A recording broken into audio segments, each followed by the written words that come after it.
Adapun orang-orang yang berhak menerima zakat, sama ada zakat harta atau zakat fitrah, itu ada 8 jenis.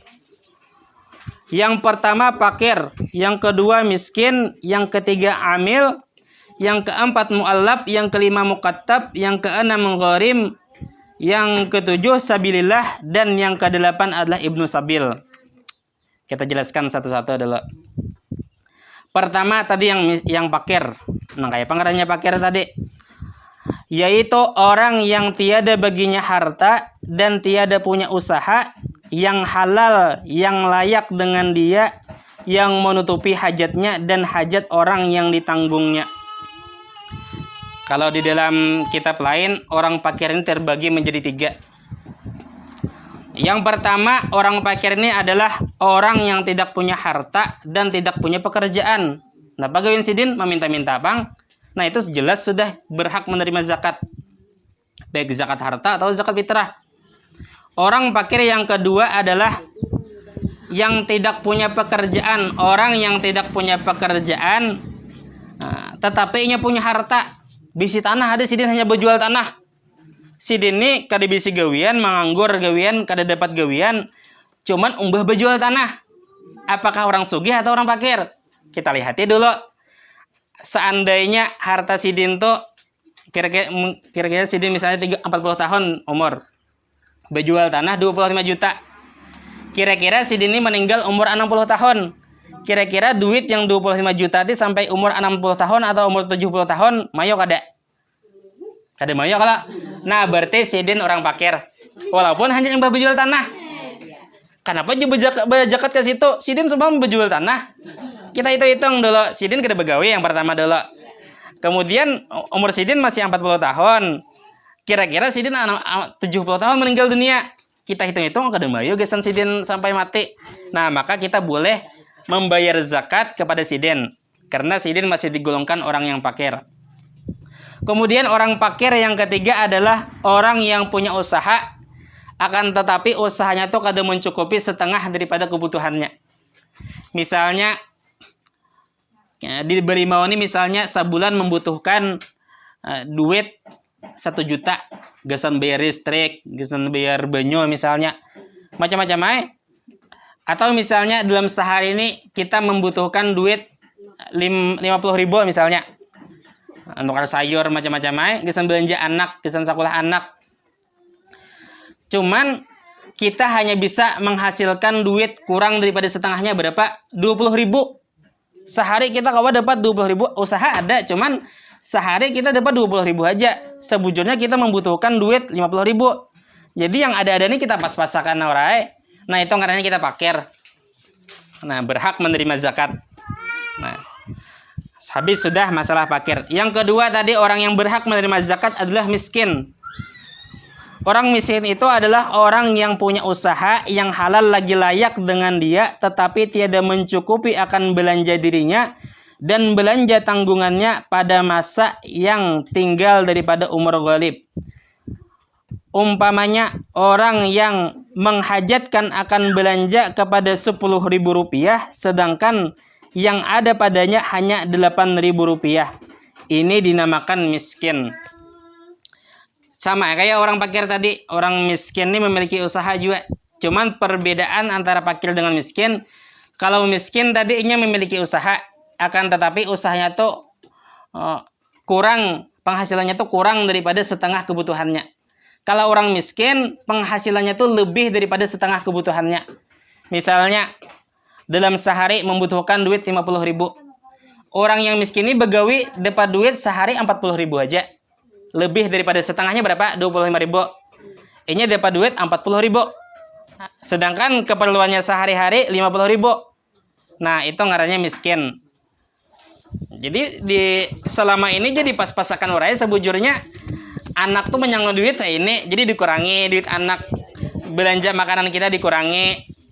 Apalagi sampai berhutang beres tuh nyata sudah ngalih aja musim ngono nih, banyu dalam nih ngalih bakabun ngalih behuma, akhirnya beres berhutang. Nah, itu nyata sudah pian berhak menerima zakat. Itu penerima zakat yang kedua. Kemudian penerima zakat yang berhak menerima zakat yang ketiga adalah amil. Nah, amil kayak apa amil? Amil itu yaitu orang yang diangkat oleh pemerintah. Satu dulu. Pertama, orangnya diangkat pemerintah untuk mengumpulkan zakat. Nah, dua sudah syaratnya, mengumpulkan zakat dan membagikannya kepada orang yang berhak menerimanya, membagiakan pulang. Jadi ada 3 tugas amil nih. Amunnya inya kada menjalankan tugas yang 3 ini atau salah satunya kada dijalankannya, inya kada halal mengambil zakat. Kada boleh mengambil zakat kecuali amil ini disebut juga miskin. Boleh hanya menerima zakat. Yang pertama tadi harus diangkat pemerintah atau seizin daripada pemerintah. Kada boleh langsung kita jadi kampung kita kada ada amil, kita ulah kelompok amil nah. Sedangkan pemerintah kada dia menyuruh. Nah, maka inya kada boleh memakan harta zakat. Kada boleh mengambil, kada halal. Misalnya naib ada menyuruh, nah hanya boleh. Atau misalnya badan amil zakat misalnya menyuruh, hanya boleh membentuk amil. Ini ada banyak amil ilegal tuh banyak. Gara-gara tapahwal lalu masjid aja amilnya kada baik itu. Kita boleh aja dilanggar aja amil. Nah, amil yang dilanggar ini kada berhaknya menerima zakat. Kada bolehnya memakan zakat, kada halal. Karena ini kada ada suruhan daripada pemerintah. Yang kedua, mengumpulkan zakat. Mengumpulkan zakat itu lain pengumuman di masjid. Pengumuman di masjid siapa hendak berzakat atar ke masjid. Itu ngaranya kada mengumpulkan, itu menunggui. Mengumpulkan tuh keliling kampung katok rumah siapa ada hendak berzakat. Adakah yang pacang berzakat? Keliling ke kampungan katuki rumah berataan. Nah, itu ngaranya mengumpulkan zakat. Amunnya kada kaya itu kada halal mengambil zakat. Yang pertama mengumpulkan. Yang kedua membagikan. Jadi kunyuk-kunyuk pulang kena pas malam hari raya kena mengatuki rumah membagikan zakat kepada orang yang berhak menerima. Katuki lawang. Nah, berzakat nah, membagikan zakat kami ambil kami membagikan zakat. Harus kayak itu. Jangan pengumuman di masjid. Si abah anu datangi ke masjid ambil nih zakat fitrah. Kada boleh. Harus si ambilnya nang keliling kampung. Ini banyak yang suatu kampung nih ada yang parah banget. Pertama, mengyawi orang. Siapa anak berzakat atar ke masjid. Malam pengumuman pulang. Tuh si anu aja ambil zakat fitrah ke masjid. Kada lalu amilnya gawian. Amun kayak ini gawian amil kada halalnya memakan zakat. Santai bener amil di masjid pandiran mengopi. Kumpulakan.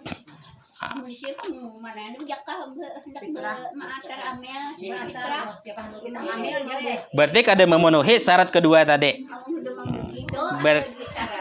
Berarti mau hendak mengambil zakatnya harus sebagai orang fakir atau sebagai orang miskin hanya boleh. Kada boleh sebagai amil.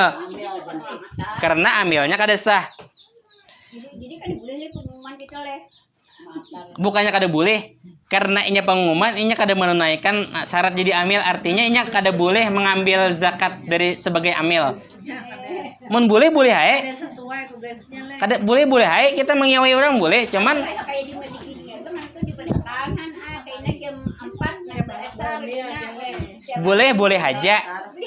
Boleh aja, cuman inya kada sidin kada boleh mengambil zakat atas nama amil. Mun sidin hendak mengambil zakat atas nama miskin paling kada. Atau atas nama orang fakir. Bubuan amil nah, buan amil. Nya amil kan dapat juga bagian.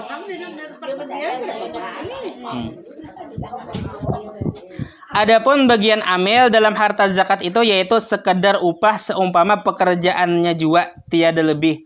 Maka kalau diupah mereka itu dengan lebih daripada upah seumpama amalnya itu, maka lebihnya itu batil dan wajib dikembalikan kepada orang yang mustahik. Kepada orang yang mustahik. Misalnya si amil nih mulai kamarian sampai malam tertinggalkan gawian gara-gara mengelola zakat. Atau misalnya seharian mulai subuh sampai kamarian mengelola zakat. Kira-kira dalam sehari itu berapanya kalau begawi oleh duit? Misalnya sehari itu 50.000 dapat duit. Nah, makanya boleh menerima zakat senilai 50.000 juga. Mau mengambil zakat senilai 100.000, nah kada boleh. Berarti 50.000-nya wajib inya kembalikan. Harus sekadar tenaga inya. Oke. Nah, kemudian yang berhak menerima zakat yang keempat adalah mu'allaf. Yaitu orang yang baru masuk Islam sedangkan imannya belum kuat. Oleh karenanya wajib diberi zakat mereka itu agar Islamnya lebih tertanam di dalam hatinya. Orang yang baru masuk Islam imannya belum kuat, walaupun inya yang mulai orang kaya, tetap inya menjadi orang yang berhak menerima zakat supaya hatinya ini lebih kuat kepada Islam. Baiknya li Islam aja malam hari raya memberi zakat lawan dia kok sedikit-sedikit diberi aku zakat. Aku tujuh sudah orang Islam ini nyata sudah Islami bujur aja. Nah, berarti sampai imannya kuat kita beri zakatnya. Kemudian yang kelima yang orang yang berhak menerima zakat adalah muqattab, yaitu hamba yang dijanjikan oleh tuannya untuk dimerdekakan dengan syarat memberi uang atau barang lainnya kepadanya. Misalnya ini bahari aja nih, wah ini ada lagi. Misalnya ada budak, ujar tuannya, wahai budak, munya ikam hendak kumerdekakan, ikam harus memberi aku duit 25 juta dalam waktu 1 tahun ini, jadi misalnya jadi tuannya. Akhirnya si budak nih giat begawe supaya kawa membayar ke tuannya supaya kau merdeka. Nah, maka budak yang muqattab ini berhak menerima zakat. Ada lagi Bang, wah ini yang budak nih. Yang keenam adalah gharim, yaitu orang yang terhutang kepada orang lain. Mungkin kita nih masing-masing ada sok bisi hutang. Nah, kira-kira hutang kita tuh termasuk ada orang yang berhak menerima zakat. Ya kan hutang nih banyak kita terbagi macam-macam. Nah, apabila kita hutang, kita lihatnya dulu kena hutang kita ini termasuk ada yang dinamakan gharim. Gharim itu atau hutang itu terbagi atas 4 bahagi. Yang pertama, orang yang berhutang untuk dirinya dalam pekerjaan taat atau mubah. Orang yang berhutang untuk dirinya dalam pekerjaan taat atau mubah. Misalnya, karena pekerjaan sulit misalnya, akhirnya ngalih menafkahi keluarga, menafkahi anak, akhirnya pian berhutang beres lawan keluarga. Nah, berarti hutang pian tuh ngarannya hutang dalam taat. Pian hendak menafkahi keluarga, maka pian berhak menerima zakat. Pian berhutang beres tuh, berhak pian menerima zakat. Atau misalnya pian bisi anak yang sekolah SMK kayak misalnya, atau sekolah kuliah kayak misalnya, tah hutang pian membiayai bulanannya. Nah, pian berhak menerima zakat. Apalagi anak pian misalnya sekolah pesantren, tah hutang pian gara-gara membiayai bulanannya, maka pian lebih berhak lagi menerima zakat karena pian berhutang dalam taat. Atau misalnya pian berhutang mubah. Di kampung tuh misalnya tumbul tuh haji si anu pacang bayar zakat, langsung pian datangi. Kawaka Allah minta zakat, on tah hutang nih kendaraan mengeredit. Nah, boleh. Allah nih nukan sapi dari stek nah haji aja nah tah hutang masih boleh pian menagih menerima zakat. Enggak. Unting pian siapa nang pacang bayar zakat datangi. Aku tah hutang masih sapi dari stek nah. Kayak apa aku berhak menerima zakat dari pian. Nah, itu boleh.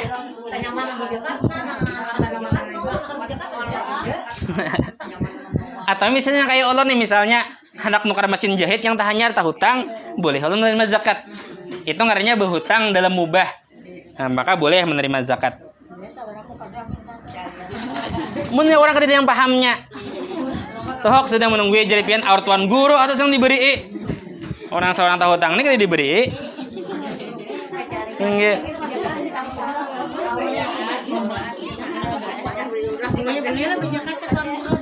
Pan. Nah, berzakat kepada anak yatim, berzakat kepada orang pesantren atau tuan guru, tadi tidak tersebut di dalam 8 golongan. Cuman kita bahas dulu, lo kok ada kena. Nggih. Cuman 8 golongan tidak dulu. Cuman kita bahas kena. Kemudian orang yang berhutang yang kedua adalah orang yang berhutang untuk menenteramkan fitnah atau persoalan yang terjadi antara 2 orang atau 2 kelompok yang berbantah keduanya sebab ada yang terbunuh atau sebab harta yang dilenyapkan. Misalnya berdua nih bakalahi. Ikam jangan ambil duitku kadida ajar saikong. Bakalahi yang berdua nih datang kita. Jadi kita dosa bakalahi berapa garang duit yang diambilnya tadi. 100.000 langsung kita julang 100.000. Nah, 100.000 padahal kita berhutang 100.000 tadi. Gara-gara kita mendamaikan orang yang bakal lahir, kita tak hutang, nah kita berhak menerima zakat. Berhak kita menerima zakat karena kita mendamaikan orang yang sedang bertengkar. Makanya kita lagi pada. Ini Pak, kita tuh mendamaikan orang yang sedang bertengkar itu pahalanya luar biasa. Dikatakan oleh Nabi, kita di hari kiamat, misalnya kita ini pernah berbuat dosa kepada manusia. Akhirnya pas di hari kiamat kita ini dituntut, banyak yang menuntut kita. Karena kita di dunia menjadi juru damai, maka di akhir kainnya di saat kita dituntut orang, Allah nampak yang jadi juru damainya. Berkat kita ketujuh mendamaikan orang yang sedang bertengkar. Yang ketiga, orang yang berhutang. Yang ketiga adalah orang yang berhutang karena menjamin utang orang lain. Maka diberi zakat dia bila sampai tempo utang jaminannya. Misalnya, ada yang berhutang lawan ulun. Jangan kedendak, ikam tuh kayak berdusta. Kedendak nah kecuali ada yang menjamin ikam. Sakanya pian menjamin, aku yang menjamin aja pian. Kutangi nya. Ayolah jalan bilanya kada bayar pak pian ku tagih kena jalan. Ulun hutangi, sakanya kada bayar. Maafin kalang kabut mencari duit berhutang ke sana kamari jual nak membayari ulun. Akhirnya pian gara-gara membayari ka ulun pian tak hutang pulang kepada orang lain.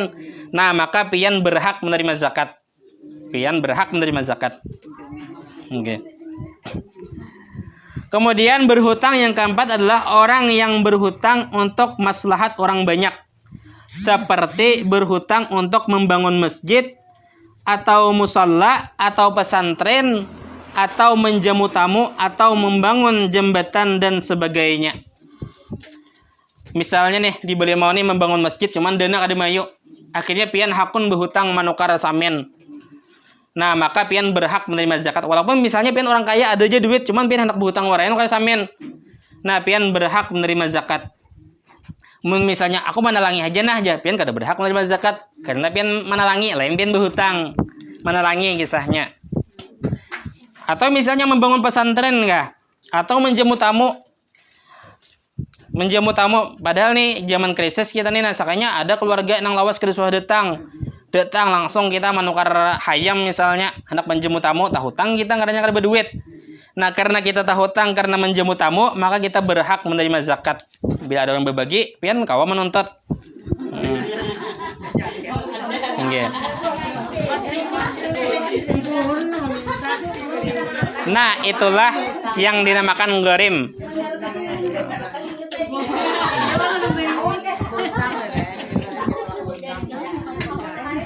Maka keempat bahagi ini diberi zakat sekadar membayar hutangnya. Jadi sekadar membayar hutangnya aja. Jadilah kita baik-baik kita membayar hutang tuh. Cari nang sekon tuh mbah kawin kita kuni, ikam sama kawin di mana berduit pakai ikam kada singgawian, aku berhutang ya. Nah kita julung duit zakat supaya kau membayar jujuran yang jah hutang tuh. Jangan kita bayar zakat salah sasaran orang haji harus bayar zakat. Samantang sidin bisa behilah. Mau haji harus bayar zakat. Kemudian orang yang berhak menerima zakat yang ketujuh adalah sabilillah, yaitu orang yang berperang dengan sukarela demi membela agama Allah Ta'ala walaupun dia kaya. Cuman jadi di dalam kitab sinilah nangarannya sabilillah tuh orang yang berperang membela agama Allah.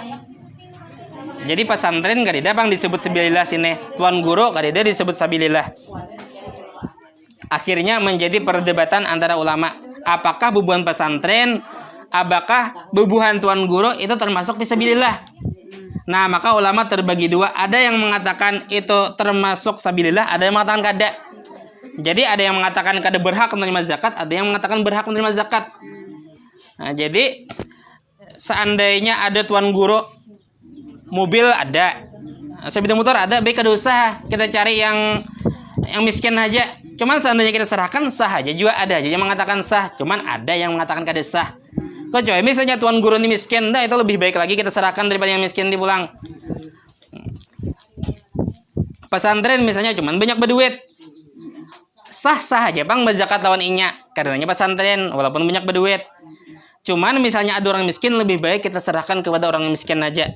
Cuman seandainya yang pesantren ini sampai tak hutang nukar kitab, yang pesantren ini kada banyak berduit, maka lebih baik kita serahkan zakat itu kepada yang pesantren. Dan mengkawat jangan usah beilahan langsung dia beri 2 juta. Mengkawat, zaman mana beilah ada apa juga bang. Sama di kitab kitab Sabilal Muhtadin karangan Syekh Arsad, di situ disebutkan fisabilillah itu adalah orang yang berperang, bukan orang yang sekolah agama, bukan. Nah, cuman ada yang mengatakan termasuk anak yatim bang, anak yatim berhak ada menerima zakat. Ini banyak tuh ya orangnya anak yatim, julung zakat ke situ. Tunggu dulu, jangan-jangan ini bukan orang miskin. Kecuali anak yatim ini miskin, hanya boleh kita beri zakat. Kalau si anak yatim ini bukan orang yang miskin, kada boleh kita beri zakat, kada sah zakat kita. Kayak ini bang beli sama menerima zakat. Kayak pian kan nek, pian bisa usaha lah nek. Kalau takutnya dulu kita cek dulu, pian bisa usaha lah. Ada bonusnya burang. Jadi nih hasil daripada duit pian tuh kira-kira labihan kada daripada kebutuhan pian atau kurang malah. Jadi pian pas-pasakan aja selama ini. Kira-kira labihan kah kurang kah? Nah, cukup kada berhak menerima zakat. Inya kada mesti kita tuh mulai lahir sampai mati kada berhak, bisa aja terkadang kita berhak, terkadang kita kada berhak. Bila takana pian kekurangan duit berarti pian berhak menerima zakat. Sampai pian tak hutang beres misalnya. Bila terkadang pian nyaman usaha berarti pian kada berhak lagi. Kita timbang di diri kita. Nah.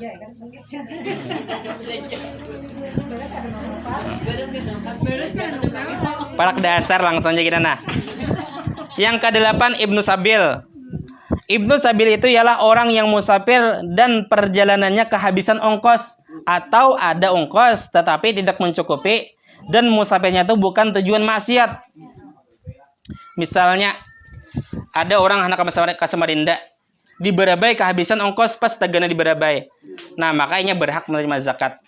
Cuman misalnya ada orang datang ke wadah pian hendak minta zakat, mengaku-ngaku sebagai orang yang musafir, mengaku sebagai Ibnu Sabil, cek dulu bujur-bujur. Kalau kudus tanya, ini banyak sudah pengalaman orang yang bakaku Ibnu Sabil, orang yang bakaku musafir, bakakunya ke mana? Ke badan amil zakat, ternyata dustainya banyak sudah kejadian kayak itu. Sama sebagaimana pengalaman dan sadak ulun yang Bengaran Wahid. Tahu beritaan kalau Wahid? Tahu leh. Jadilah Wahid itu lain ulun. Wahid itu dan sadak ulunnya banyak orang tak paling ya ulun Wahid. Mirip pangjer. Mirip kadang ternyata bungas ulun. Nah, jadi Wahid ini ketika itu sembahyang di Masjid Agung. Sudah.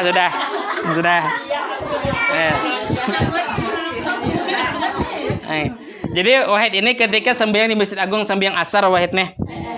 Pas imbas sembahyang asar ada menggawil di belakang. Cangai Wahid nih. Oh, sekalinya ada orang kawal aja orang minta tolong.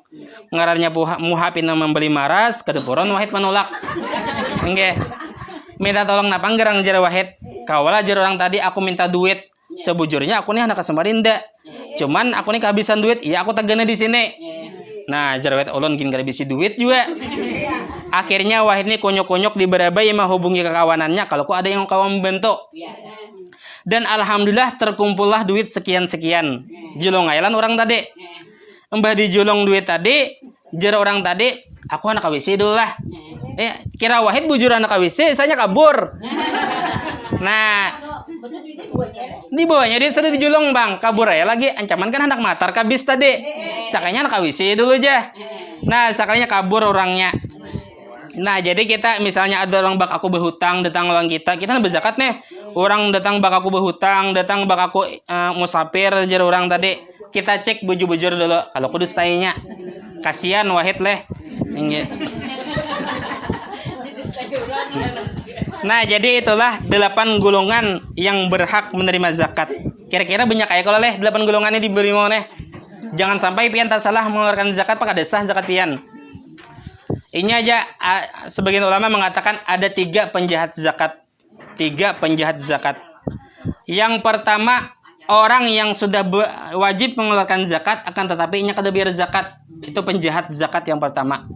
Penjahat zakat yang kedua adalah orang yang sebujurnya kada berhak menerima zakat akan tetapi inya mengambil zakat. Orang menjulung zakat tahu kita nih, orang ini bayar zakat kita ini kada berhak. Haram kita menerima zakat. Dan orang yang menerima zakat padahal inya kada berhak, inya mendapatkan dua dosa. Dosa yang pertama, inya memakan hak orang miskin. Dosa yang kedua, inya menyebabkan orang yang berzakat lawan inya menjadi kada sah. Artinya orang masih wajib ulang mengeluarkan zakat biasa. Gara-gara kita terima zakatnya, seharusnya kita berpadah. Ulun bukan orang yang berhak. Zakat fitrah kah? Berpadah kita. Ulun sudah diberi zakat fitrah, ulun orang miskin. Soalnya pada ulun tolak. Dan orang kata jadi memberi. Mudahan jangan tersinggung orangnya ta. Nah, dan penjahat zakat yang ketiga adalah orang yang bayar zakat akan tetapi inya salurkan kepada orang yang kada berhak. Pian yang berzakat, pian serahkan kepada orang yang tidak berhak. Pian penjahat zakat ngarannya. Nah, hati-hati kita. Misalnya Jang Ali benar sudah mencari orang miskin, bilang kadida ya, lagi di kampung ini orang miskin, datang pian ke rumah sakit banyak. Mungkin pasiennya sudah ditanggung pemerintah, cuman yang menunggui kada begawi. Jadi yang menunggu ini memakan tabungan aja lagi. Kada kau lagi begawi, maka begawi sahaya 50.000 aja boleh he. Gara-gara menunggu keluarga yang garing, kada begawi lagi menghabiskan tabungan. Nah, pian berzakat lawan menunggu itu. Itu orang miskin ngarannya. Karena duitnya kada mayu sampai nya mati.